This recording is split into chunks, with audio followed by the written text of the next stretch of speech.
Thank you so much. Welcome to Lifestyle Magazine.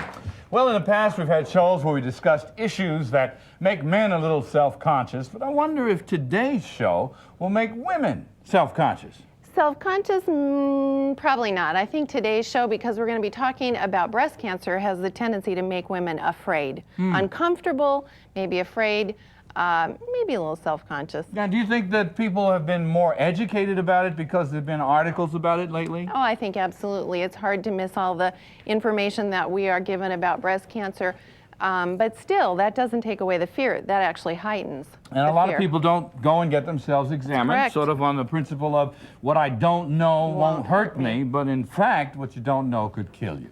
So we're going to talk about that today, but we're not really doing a show about breast cancer or its causes or its treatments. It's a show about healing, isn't that right? Well, today's show actually is really about coping. What we're going to do today is talk about how you cope when you run into a life situation that's so big that it just broadsides you. But we're also talking about using humor to cope. And attitude. Attitude. Positive. Yes. You know, light attitude. That's correct. I think what we're going to hear today is our guest dealt with tough stuff by the right attitude. Well, I am always ready to smile. First, we're going to turn the stage over to a very special performer. Please welcome comedian Devora Cutler Rubenstein.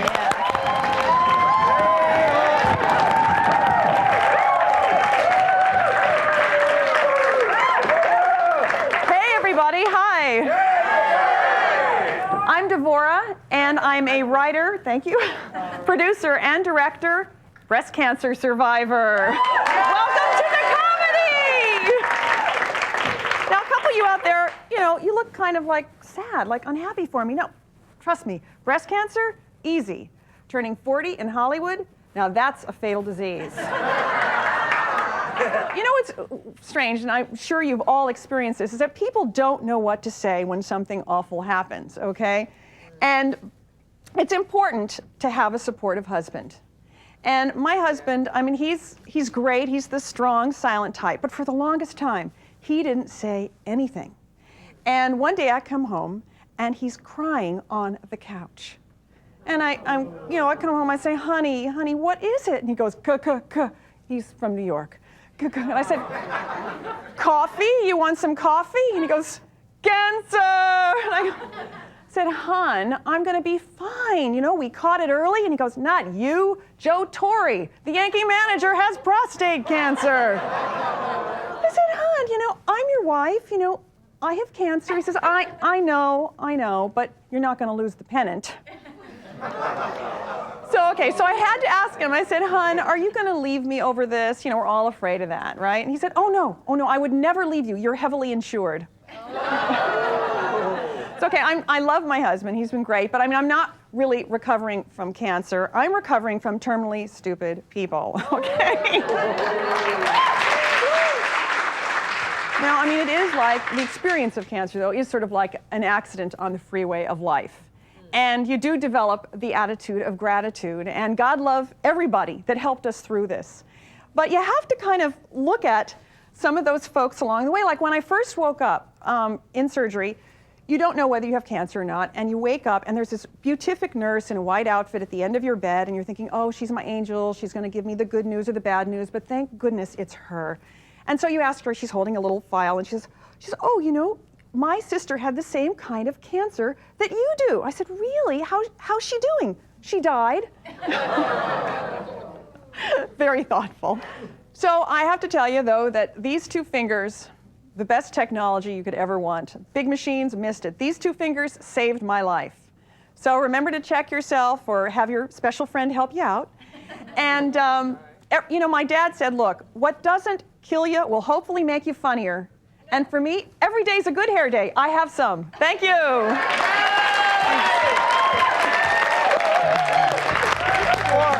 be right back. We're going to sit down and talk with this award-winning writer-director.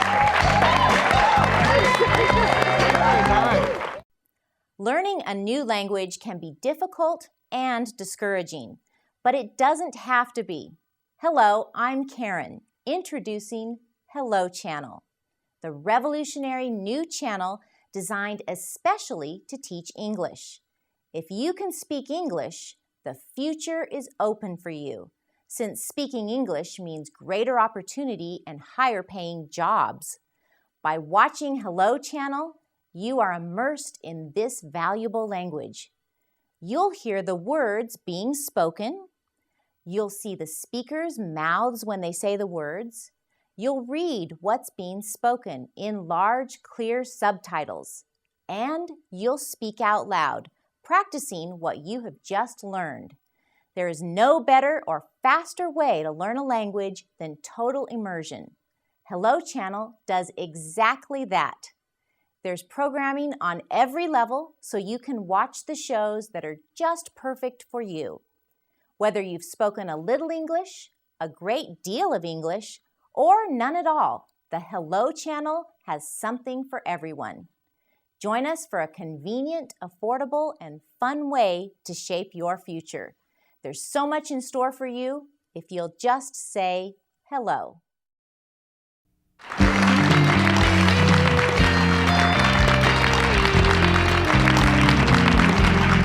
We are back. We are back. So many interesting questions to ask you, Debo. Well, now, did the comedy come out of perhaps a conversation with a few friends or with family? Or as you started talking to yourself, did you say something and went, you know, that's funny? Or did you deliberately decide to write humor, comedy? Well, I'm like you, Clifton. I crack myself up. You know? I always have, you know, from the time I was a little girl putting toilet paper on my, you know, hair, trying to entertain my parents. And so it just kind of happened. I mean, I was teaching a bunch of stand-up comedians because I also, on top of being a producer, I'm a coach. And I noticed that I was attracting a lot of stand-up comedians. And I thought, maybe I'm getting a message. And so I tried a class, and that's, you know, rest Did you is make history. people uncomfortable when you started combining humor and breast cancer? I did. In fact, a lot of people said, you can't do that. It's just too dark a topic. And I said, oh, yes, well, George Carlin talks about death.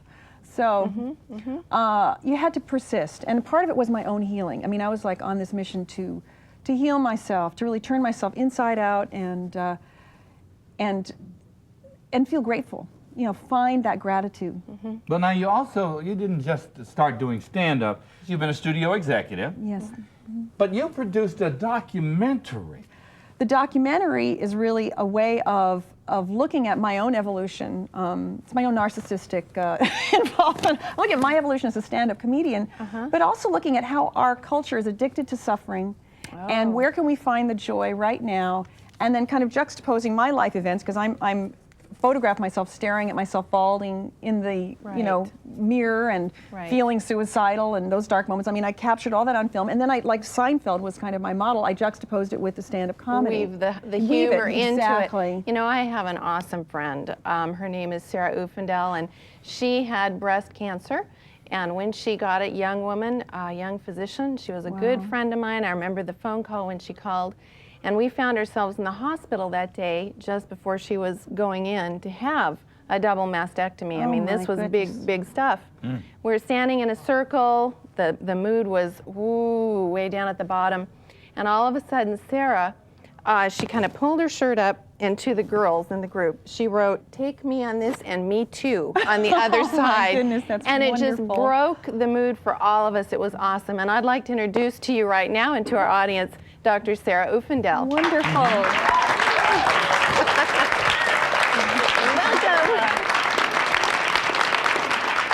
Nice to meet you, Sarah. Well, Sarah, we have come a long way since that day, have we not? Oh, yes, thankfully. And you have had an incredible attitude through this. I mean, you amazed all of us.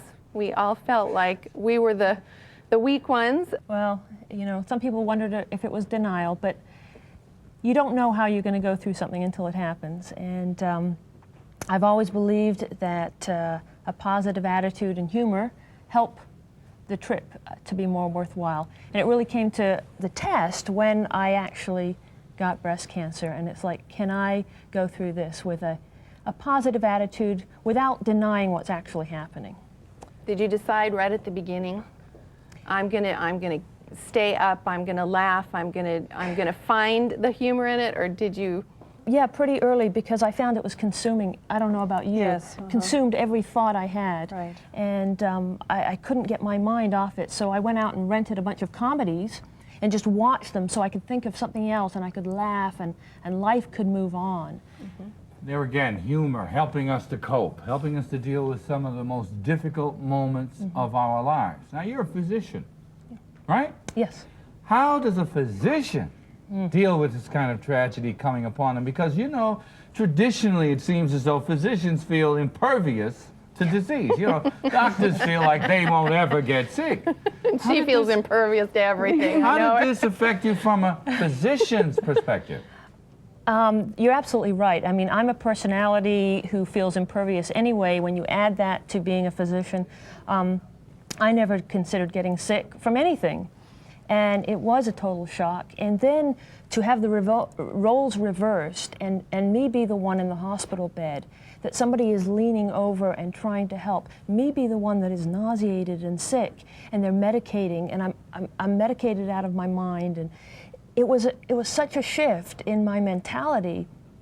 I got real insight into what some of the patients go through. You assume when you give them a medicine, they come back a week or two later, you know, that they're doing okay. I think the thing too, Sarah, and with you, Devo, it was so fast.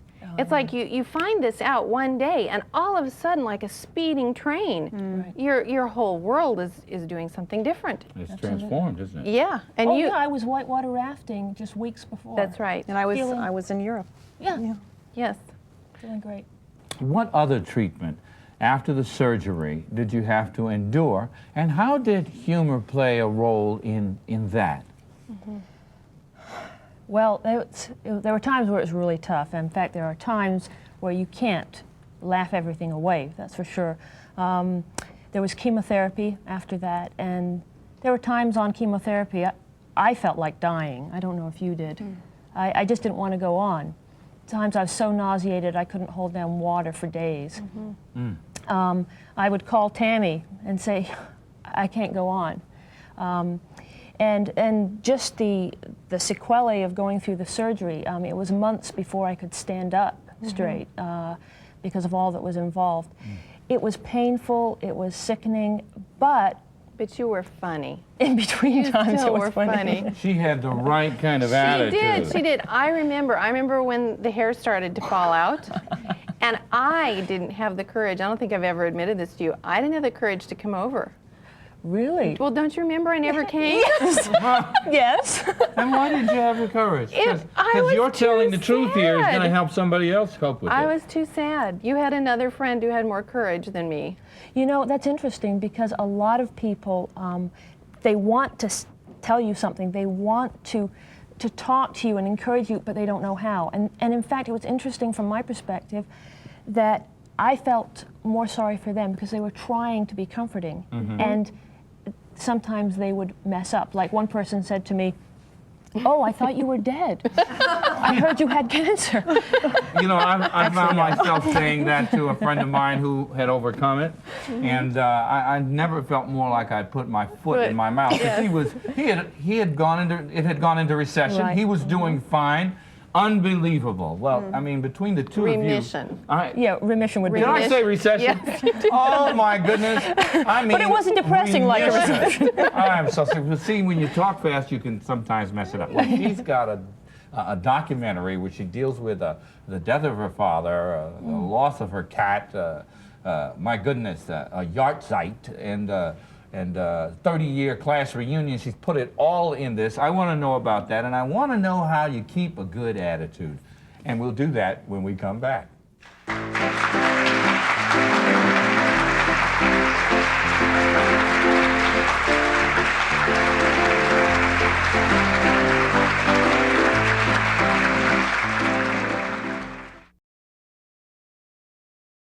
I Learn English, you can also on Hello Channel.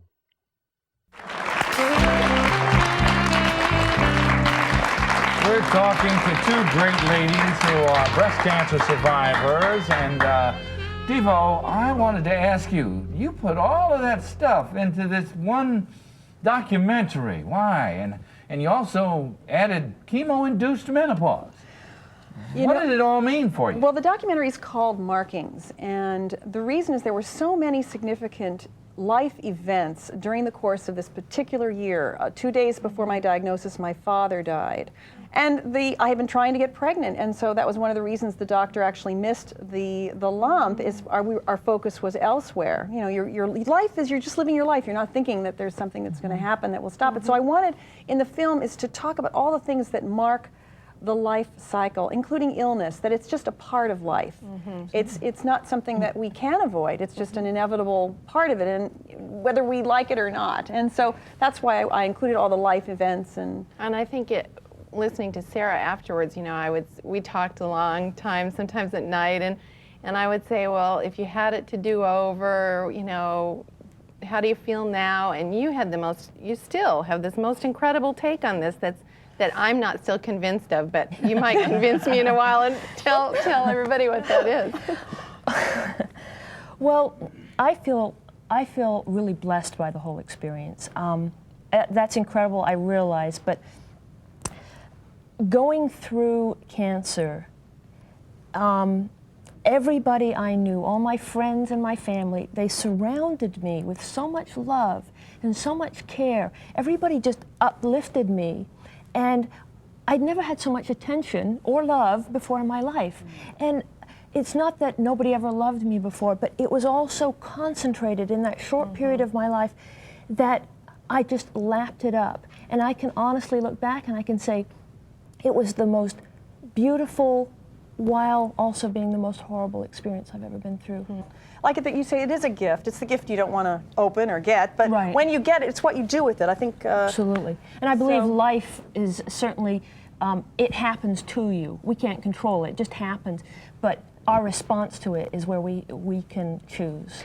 And I Now, Sarah, with your patients now, how has this impacted what you say to patients? I was in the hospital a few weeks ago on the neurology service, because that's my service, not breast cancer. And I saw a patient lying in there with the same packing and the same mesh over her, and I knew You knew what she'd had a double mastectomy. And I couldn't help myself. I just went up to her. I had no relation to her, but I just went up and I said, I've been there. Wow. It means so much very when people do that. It really does. The slightest, I mean, talking to, now when you start knowing that other people have had it, and you realize just the littlest smile, I mean, people don't have to do that much to encourage you. They think they have to say, oh my gosh, or it's really just holding a hand and being there, doing grocery shopping and listening to the jokes and, For you know, several bringing. years, I worked with the Children's Miracle Network, and I also was a part of a program out at Loma Linda University where every Christmas we would be with little children who were dealing with chemotherapy and having So cancer tough. at the Ronald McDonald House. Right. And I tell you, we tried to give them joy for the moment we had them in our lives. Just give them joy with music, with encouragement, you know, with toys. And sometimes it was difficult to see that some of those children weren't there the next year. But what really made us happy was seeing that others were there. Others had hair. Others' hair had grown back. And I'm looking at all this hair on your head and I'm thinking, this has grown back. This is a very positive thing. Tell us what are some of the outcomes of the treatment that you've had? I've had so much fun with the hair. Most people just dread that portion of it, but you know, I painted my head a couple of times, had a friend paint my head. I'm going to ask what colors? Yes. One time it was just kind of a psychedelic swirling color. Another time it was the midnight sky with stars and a moon and everything. And I went out, you know, went and saw a movie, and people would go, The reality is you guys have gotten such great attitudes about this. Yes. Now, I know you had some weird things. You told us about that earlier. Some weird things happened. We got a couple of minutes. Tell us about some of the weird things that happened Well, during this period of when time. you're first diagnosed, now I was small-breasted, or I'll just say it, flat-chested my whole life. And I said, I used to say to my mom, like, when am I going to be old enough to wear a bra? And she said, well, you're 28, get over it. so you're thinking, okay, so they're going to go in and they're going to take. What are they going to take? Yeah. So, but actually, radiation gives you a perky little lift. It does. Really? So the eyesight to Is the doctor that can do true, the other one. doctor? I don't prefer Nobody told radiation, me. and I didn't have radiation, so. Well, I Anyway, tell so you- that was one of the funny stories, was just realizing that, I'm happy to have what I have, and I feel very happy about it and grateful. And it was a gift. So it's funny stories, funny stories. Well, and I think too, what I've noticed with Sarah, and I don't know if that's the same with you, but as time goes by, that attitude is almost as important, if not more, than it was originally. It's hard because we're Yes, it trained. is. I think in this culture, there's just so much negative thinking or I'm just one of the most self-judgment. positive people in the world, but even I, sometimes find myself in a negative bag. But I don't see that anywhere No. with you two. I am just so inspired by you. Yes, I really I am too. I You're know both you awesome. use humor. Yes, our audience is too. It's wonderful to see you are breast cancer survivors, but more than that you're making the difference in the lives of so many other women out there by telling your story on television and by using humor and the right attitude to deal with it. I want to say thank you for being on our show. Thank you so much. Sarah Uppendahl, Deborah Cutler-Rubenstein, and we'll be back with a few last words right after this.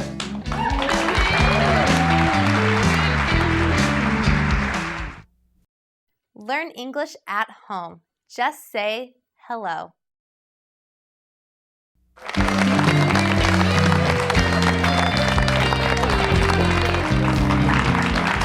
Well, this has been a very informative, exciting, and actually kind of a funny show. Not because the issues that we were dealing with, breast cancer, is funny at all, but because of the way we're dealing with it. And Sarah, parting words of wisdom to those folk out there facing something really big on attitude. I'd like to leave with laughter does benefit us.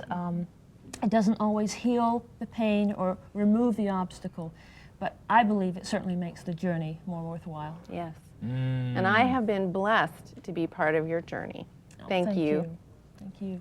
That's wonderful. Oh, yeah. That's really wonderful.